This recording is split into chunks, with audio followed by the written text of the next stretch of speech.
మనకి augmented reality అని virtual reality అని చెప్పేసి ఎప్పటి నుంచో మనకున్నాయి. సో దానికి ఏఐ కూడా తోడవడంతో ఇప్పుడు నిజంగా వండర్స్ మిరాకిల్స్ చూస్తున్నాం మనం విజువల్ గా.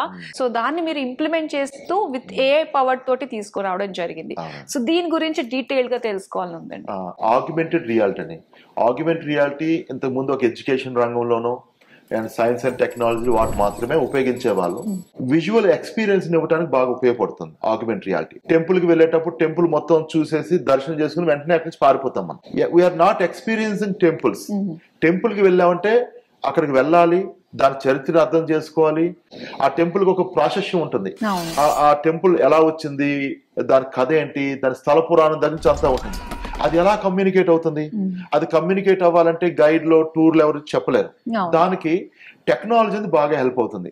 ఫర్ ఎగ్జాంపుల్ తిరుమలలో పద్మావతి పరిణయం ఒకటి తయారు చేసాం. ఈ పద్మావతి పరిణయం ఏంటంటే శ్రీనివాసుడు ఎలా భూమి మీదకి వచ్చారు, తను వచ్చి ఎలా పద్మావతిని అమ్మవారిని వివాహం చేసుకున్నారు అనే దాని మీద కథ నరేట్ చేసాం. జస్ట్ మన మొబైల్ ఫోన్ తీసుకెళ్లి ఒక్కొక్క స్కాన్ చేస్తే యానిమేషన్ గా మారి కథ మీకు చెప్తుంది డిఫరెంట్ లాంగ్వేజ్ లో. మీకు ఏ లాంగ్వేజ్ కంటే ఆ లాంగ్వేజ్ లో చెప్తుంది.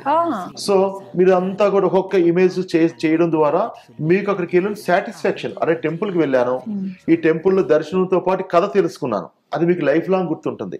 ముఖ్యంగా చిన్నపిల్లలకి బోరింగ్ టెంపుల్ రావడం అంటే, వాళ్ళకి అంత పెద్ద ఇంట్రెస్ట్ ఉండదు.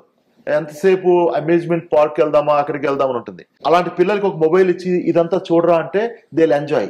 సో అది సక్సెస్ అయింది. మేము ఇక్కడ ఫర్ ఎగ్జాంపుల్ కనకదుర్గ అమ్మవారు, విజయవాడ కనకదుర్గ అమ్మవారి దగ్గర చేసాం, కొండపల్లి ఫోర్ట్ లో చేసాం. తర్వాత రామేశ్వరం కానీ మీరు ఎప్పుడైనా వెళ్తే చూడండి, అక్కడ ఆ బీచ్ లో వరుసగా ఉంటాయి బోర్డ్స్.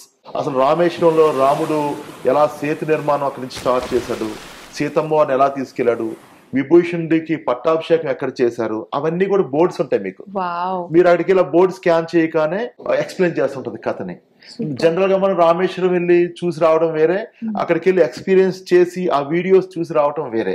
అది మనకి మోర్ థ్రిల్లింగ్, మోర్ ఎంటర్టైనింగ్ ఉండడంతో పాటు ఎడ్యుకేషన్ ఇస్తుంది మనకి. అది చిన్న పిల్లలకి అర్థమయ్యే రకంగా టోన్ డౌన్ చేసి కమ్యూనికేషన్ ని చాలా సరళమైన భాషలో వాళ్ళు స్కాన్ చేయగానే కథ మొత్తం వస్తుంది. అలాగా షిరిడి సాయిబాబా టెంపుల్కి వెళ్తే ఆ టెంపుల్ కథ, ఇంకో వేరే చోట ఫర్ ఎగ్జాంపుల్ భగవద్గీతలో శ్లోకాలు, ఒక్కొక్క శ్లోకం ఎంతో అద్భుతమైనది. అలాంటి శ్లోకాలని ఈ తరానికి అందించాలి. ఎలా అందించాలంటే ఆ శ్లోకం అర్థం కాదు, పోనీ శ్లోకం తాత్పర్యం చెప్తే మరింత కన్ఫ్యూజ్ అవుతాడు. అసలు ఏం చెప్తున్నారు దాంట్లో ఏం కమ్యూనికేషన్ అర్థం కాదు.